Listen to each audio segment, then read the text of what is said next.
hari ikamba ry'ubugingo Imana yateguriye abantu bihanganira imibabaro, bihanganira ibigeragezo, bihanganira amakuba, bihanganira ibyo bahura nabyo bari hano muri iyi si.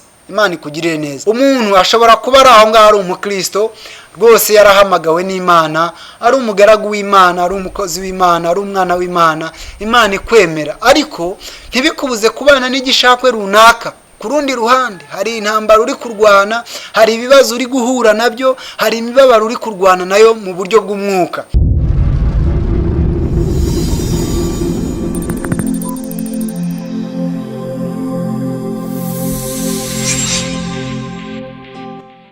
Inshuti zacu bakunzi, twongeye kubaha ikaze kuri uyu munsi wa none. Imana yacu ibahe umugisha. Tugarutse kuri wa mwanya wacu cyangwa se muri wa mwanya kuri ya channel yacu Mase City TV, umwanya tuganira namwe ijambo ry'Imana, tugahumuriza imitima yanyu, tukaba twaganira ku ijambo ry'Imana nyine kugira ngo umuntu w'imbere arusheho gukomerera muri Kristo Yesu. Iyi rero ni channel yacu yitwa Mase City TV. Tuguhaye ikaze ngo nutugererayo ujye udukandira kuri ka kazogera, ubundi ujya ahantu handitse all, wongere ukandeho kugira ngo notification zose zijye zikugeraho, ubundi udukandire no kuri like kugira ngo ibyiza byose bijye bikugeraho, ubufatanyije natwe gukorera umurimo w'Imana cyangwa se gukora umurimo w'Imana. Imana iguhe umugisha, turagukunda kandi turagusengera. Imana yacu ikomeze kubana nawe. Uyu munsi rero tukaba twagarutse kugira ngo tuganire nawe ku ijambo ry'Imana rifite umutwe uvuga ngo imibabaro y'abana b'Imana cyangwa se imibabaro y'abera. Twaje kureba dusanga abantu b'Imana bahura n'ibibazo bitandukanye, imibabaro itandukanye mu muhamagaro irahari, ariko kandi ndagira ngo nguhumurize mubwire ngo wihangane kuko Kristo umwana w'Imana akubereye maso kandi aragukunda. Nshuti yanjye, Yesu aragukunda, yaraguhamagaye, yaragutoranyije, kandi mu bibazo ufite, mu ntambaro ufite, mu ngorane ufite, mu makuba, mu byago, Kristo we ntiyakuretse, muba muri kumwe. Ndagira ngo dusenge Imana mbere yuko dutangira kuganira ijambo ry'Imana. Data wo kwizerwa, turagushimiye, niwe Mana wenyine ukwiriye icyubahiro. Uyu mwanya ubane natwe, uduhe umugisha kandi uhumurize imitima yose turi kumwe iduteza amatwi. Icyubahiro nikiganze kuri wowe, kandi ibyo wagambiriye kuri twebwe ubisoreshe umwete wawe. Icyubahiro ni icyawe Kristo Yesu, niwe duhanze amaso wenyine. Byose bibuka ushaka nuko ushima mu izina ryera ry'umucunguzi wacu. Amen. Tuguhaye ikaze, tugiye kuganira ijambo ry'Imana nk'uko nari kubwiye, rifite umutwe uvuga ngo imibabaro y'abera b'Imana cyangwa se imibabaro y'abana b'Imana. Ndagira ngo tuze gusoma ijambo ry'Imana turi busange mu gitabo cy'ibyahishuwe ku bice byaho ni 2 ku murongo waho wa 8. Turahasanga amagambo akomeye cyane tugiye kuganiraho muri uyu mwanya. Bibiliya iravuga ngo urwandiko rwandikiwe ab'Isimuruna. Wandikire marayika w'itorero ry'Isimuruna uti, uwa mbere ari nawe w'imperuka, uwari warapfuye none akaba ari muzima, aravuga aya magambo ati, nzi amakuba yawe n'ubukene bwawe, ariko rero uri umutunzi. Nuko utukwa n'abiyita Abayuda, nyamara atari bo, ahubwo ari abo mu isinagogi ya Satani. Ntutinye ibyo ugiye kuzababazwa, dore Satani agiye gushyirisha bamwe muri mwe mu nzu y'imbohe, hari iminsi 10 mubabazwa. Ariko ujye ukiranuka ugeze ku gupfa, nanjye nzaguha ikamba ry'ubugingo. Ufite ugutwi niyumve iby'umwuka abwira amatorero, unesha ntacyo azatwarwa n'urupfu rwa kabiri. Amen. Mwakire neza ijambo ry'Imana. Iri ni ryo jambo numva mwuka w'Imana yashyize muri njyewe kugira ngo tuganire, twumve icyo Imana ivugana natwe kuri uyu munsi cyangwa se muri iki gihe cya none. Nshuti mukundwa, abera b'Imana twarahamagawe. Imana yaduhamagaye idukuye hirya no hino, iduhamagara idukuye mu byaha. Imana yaduhamagaye idukuye kure, ituzana mu gakiza kayo, ituzana mu buntu bwayo. Abantu benshi bakunda kubwira abantu ngo nibaze mu gakiza bahure n'imigisha, bahure n'ibyishimo, bahure n'ibindi bintu byiza runaka. Yego ndabishimye birahari, ariko nshuti yanjye ndagira ngo nkwibutse ko mu gakiza harimo n'imibabaro, harimo no kwihanganira imibabaro. Bibiliya ivuga ngo iki? Bibiliya ibisobanura neza, iravuga ngo ndi mu isi mfashe igihe mu ntambara. Umuntu wese uri mu isi hari iminsi yo kubabazwa, hari iminsi y'ibyishimo, hari n'iminsi y'imibabaro. Kandi iyo minsi iragutegereje uwo uri we wese. Nushaka uba uri umuyobozi mukuru, nushaka uba uri umuntu runaka, nushaka uba uri umuzungu, nushaka uba uri umwirabura, nushaka uba uri umukire, nushaka uba uri umukene. Iyo minsi iragutegereje kuko uri mu isi. Mu isi rero ni imibabaro, ni amakuba, ni ibyago, ni ibyishimo. Umuririmbyi mugenzi wanjye yararimbye aravuga ngo nyura mu misozi nkanyura mu mataba. Arongera aravuga ngo kandi aho hose niko harushya umutima wanjye. Ariko aravuga ngo njya asaba Uwiteka kugira ngo amfashe, ngo Uwiteka nawe ntabwo atinda kunyumva. Imana yacu nitugirire neza. Ibyiringiro dufite abera nuko Imana yacu idatinda kumva abantu bayitakiye. Muvandimwe, Imana ntabwo izatinda kukumva nubwo uri mu mibabaro. Imana ntabwo izatinda kukumva nubwo ufite ikibazo runaka. Imana ntabwo izatinda kukumva nubwo hari ibigeragezo ufite runaka bikubabaje, bibangamiye umutima wawe, bigerageje umutima wawe. Humura, Kristo ni umwami kandi ni umurwanyi, ku rugamba ntabwo ajya aneshwa. Imana itugirire neza kandi Imana iguha umugisha. Twasomye ijambo ry'Imana mu Byahishuwe 22:8. Aravuga ngo dore Satani agiye gushyirisha bamwe muri mwe mu nzu y'imbohe ngo kugira ngo mubabazwe, ngo kandi muzamara iminsi 10 mubabazwa, ngo ariko ujye ukiranuka ugeze ku gupfa, ngo Imana nayo yiteguye kuzaguha ikamba ry'ubugingo.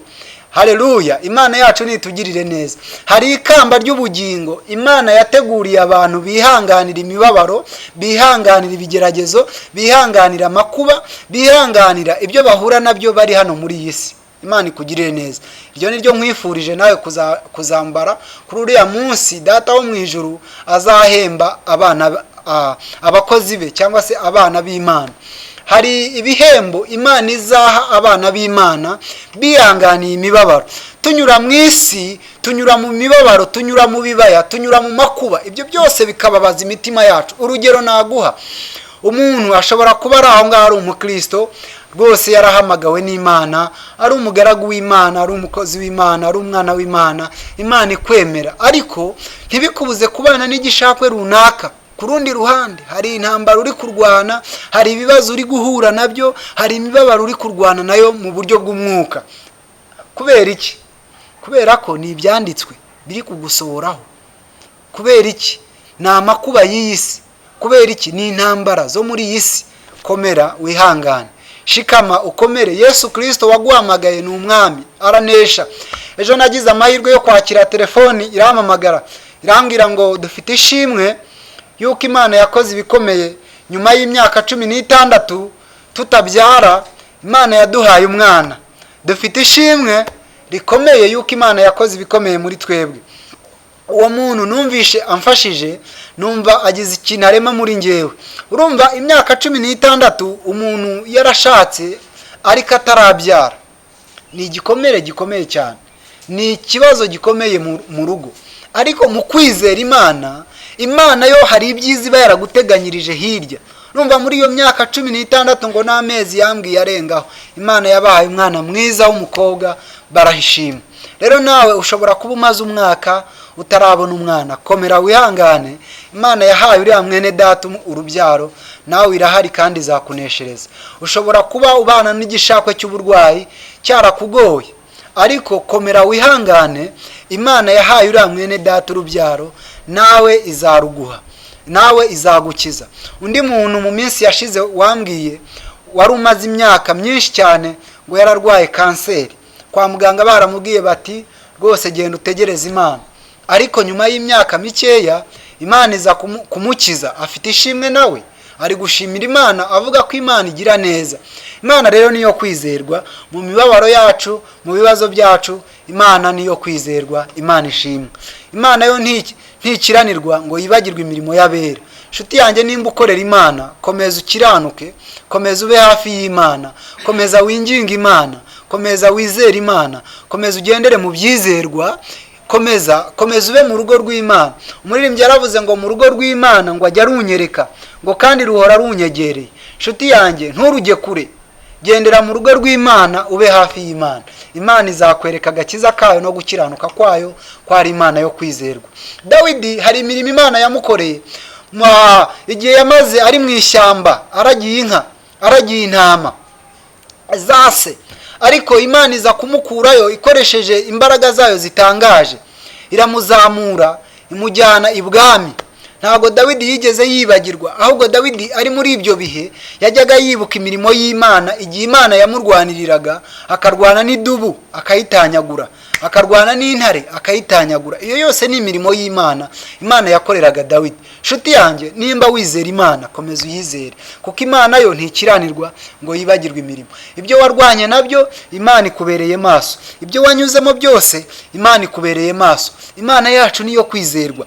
Tukiri muri iki gitabo, Bibiliya yatubwiye ngo dore Satani ngo agiye gushyirisha bamwe muri mwe mu nzu y'imbohe. Kubera iki? Hari igihe Satani aregaguza abana b'Imana, akabarega. Mwibuke Yobu ngo yari umukiranutsi wizera Imana, ariko ngo Satani aza kumurega imbere y'Imana. Imana iramubwira iti ngewe rero bitewe n'uko nzi Yobu ndamukugabije. Imana ijya yemera kudutanga. Imana ijya idutanga rwose kugira ngo Satani atugerageze. Ariko komera, urimo kugeragezwa na Satani. Nukomerera mu mwami uzanesha. Imana imugabiza Satani. Satani ngo aragenda akora ku mubiri wa Yobu. Yobu ngo ararwara, ibishyute biramugerageza rwose, ibibyimba umubiri we akajya yishimisha ngo urujyo. Agera aho umubiri ubora, atakaza rwose umubiri nyamubiri, aragenda umubiri urabura. Ariko Imana ubugingo bwe yari bushinganye. Imana yacu tugirire neza. Yobu yaje kugera mu bihe byo gutakaza ibyiringiro, atakaza ibyiringiro. Nshuti yanjye, turi mu isi twambaye umubiri, ushobora gutakaza ibyiringiro, ariko ndakwibutsa ngo wibuke Kristo wabambwe ko ari umwana w'Imana. Wibuke Kristo ko akuneshereza uko bwije nuko bukeye. Muramburira amaboko umubwire uti Data wo mu ijuru, ninjye wa wundi wahamagaye. Muramburira amaboko umubwire uti ninjye Satani arimo kugerageza. Bwira Satani yuko uri umwana w'Imana, bwira Satani yuko ufite Imana ikubereye maso. Bwira Satani yuko nubwo yakugerageza atazakunesha. Bwira Satani yuko nubwo akugerageza ufite Imana ikubereye maso, ifite amaboko kurenza Satani. Bwira Satani yuko ayo makuba ye aguteza, imbaraga z'Imana ziri hejuru y'ibyo byose. Imana itugirire neza. Epfo hatubwiye ngo ujye ukiranuka ugeze kugupfa, ngo nanjye nzaguha ikamba ry'ubugingo. Nshuti, gukiranuka biragoye muri iyi si, ariko ndagira ngo nkwibutse ngo nubwo bigoye ba hafi y'Imana. Imana izagushoboza, Imana izaguha imbaraga zo kunesha. Imbaraga nta handi zituruka, ni mu kuba hafi y'Imana. Imbaraga nta handi zituruka, ni mu kwiringira uwanesheje. Imbaraga nta handi zituruka uretse mu maboko y'Imana akomeye. Imbaraga nta handi zituruka uretse mu kwakira Kristo nk'umwami n'umukiza w'ubugingo bwawe. Buriya bugingo Kristo yabuhisha ahantu hakomeye. Ahantu hakomeye bivuga ngo Kristo atubereye maso. Umwana w'Imana atubereye maso. Umwana w'Imana ntazatuma ubugingo bwawe buteguza cyangwa ibirenge byawe biteguza ngo utakaze ibyiringiro. Bibiliya ivuga ngo iki? Bibiliya ivuga ngo umukiranutsi wanjye naho yagwa ntazarambarara. Imana itugirire neza. Hari abantu benshi bakunze kwitiranyira ijambo bakavuga ngo umukiranutsi w'Imana ngo yaraguye yabivuyemo. Ntibishoboka. Iyo uri umukiranutsi w'Imana niyo wagwa ntiwarambarara, kuko ijisho ry'Imana riguhoraho, ijisho ry'Imana rikubereye maso. Komera ushikame, Yesu ni umwami. Bibiliya yatubwiye ngo iki? Yatubwiye ngo wandikire marayika w'itorero ry'Isimuruna. Ni nko kuvuga ngo ugende, ni Imana yari imutumye. Wenda dutekereze ko ubu turi mu gihugu cyacu cy'u Rwanda dukunda. Imana ni nkaho yari imutumye ku muyobozi mukuru cyangwa se ubuyobozi bw'itorero. Reka tuvuge itorero, ubuyobozi bw'itorero. Wandikire marayika w'itorero, umuyobozi mukuru w'itorero ry'Isimuruna uti uwa mbere nuwe ari nawe wa nyuma, uwiyita Mena, umugabo wo guhamya. Umubwire uti nzi imirimo yawe, nzi n'amakuba yawe, nzi yuko utukwa n'abiyita Abayuda ngo nyamara kandi atari bo. Nshuti mukundwa, muyobozi mukuru cyangwa se mwene data mukundwa, uri gutukwa n'abiyita Abayuda, uri kugeragezwa n'abiyita Abayuda, uri kugeragezwa n'abiyita bene so, nyamara kandi ntabwo ari bene so. Umva uko ijambo ry'Imana rikubwira. Rirakubwiye ngo wihanganire ayo makuba, wihanganire ibyo bigeragezo, wihanganire ako kaga, wihanganire izo ngorane. Imana irakuzi. Haleluya, Imana yacu nitugirire neza. Bibiliya iratubwiye ngo uratukwa n'abiyita Abayuda ngo nyamara kandi atari bo, ngo ari abo mu isinagogi ya Satani. Ngo nyamara abantu bo mu isinagogi ya Satani bajya bagerageza gushaka gutuka abana b'Imana, bajya bagerageza kukuramburira ukuboko, bajya bagerageza gushaka kukujora. Icyo mu Kinyarwanda bita kujora ni ugushaka gutokora, ni ugushaka kubona ko inshingano urimo cyangwa se umurimo w'Imana urimo, bajya bagerageza gushaka kukujora cyangwa se gushaka ariko Kristo umwana w'Imana akubereye maso, nshuti yanjye. Wihanganira ayo makuba, wihanganira izo ngorane, wihanganira ibyo bigeragezo, wihanganira ako kaga, wihanganira izo ngorane. Hepfo yavuze ngo Satani agiye gushyirisha bamwe muri mwe mu nzu y'imbohe kugira ngo mugeragezwe. Aho ngo ariko ujye ukiranuka ugeze ku gupfa, ngo nanjye nzaguha ikamba ry'ubugingo, iryo Data yasezeranyije abantu bamwizera, iryo umucamanza utabera azaguha kuri urya munsi. Ngo ariko kandi ntutinye ibyo ugiye kuzababazwa, komera shikama. Uyu munsi nazanywe no kuguhumuriza nkubwira ngo komera ushikama. Bimwe mu bintu bineshereza abana b'Imana ni ukuba hafi y'Imana, wijya kure y'Imana, wijya mu makuba, wijya mu ngorane, reka ntize kuguherana nubwo uzirimo, wijya mu gahinda, wijya mu kwiheba, wijya mu gutekereza ko Imana itaguhamagaye. Imana yaraguhamagaye kandi yo niyo kwizerwa. Yesu Kristo ni umwami. Haleluya. Iyi channel yacu iravuga ngo igisobanuro cyacyo ni Mase City TV, bisobanura ngo ni imbabazi, intebe y'imbabazi z'Imana. Twebwe turi ku ntebe y'imbabazi z'Imana. Uyu munsi nimba imbabazi z'Imana zikiriho, Imana izakugirira imbabazi. Uyu munsi nimba imbabazi z'Imana zikiriho, Imana izakurengera. Uyu munsi nimba imbabazi z'Imana zikiriho, Imana yatabaye runaka, Imana yabereye maso runaka, Imana yacunguye abatubanjirije, Imana yabereye maso abatubanjirije, Imana yarwaniriye abatubanjirije. Nawe uyu munsi ikubereye maso kugira ngo ikurwanirire, wicogora, wisubira inyuma, witentebuka, kuko Kristo we ni umwami. Imana yacu niyo kwizerwa, kandi Imana yacu ntabwo igirambirwa, ntabwo igiruha, ntabwo ijya ineshwa ku rugamba. Uyu munsi nazanywe no kuguhumuriza, nshuti yanjye, nkubwira ngo Data wo mu ijuru ni umwami, kandi Data wo mu ijuru aracyari ku ngoma. Ntabwo uyu munsi ararambirwa kukugirira neza, nta nubwo azigera arambirwa kukugirira neza, kuko we imbaraga ze zirenze cyane imbaraga z'ibikurwanya.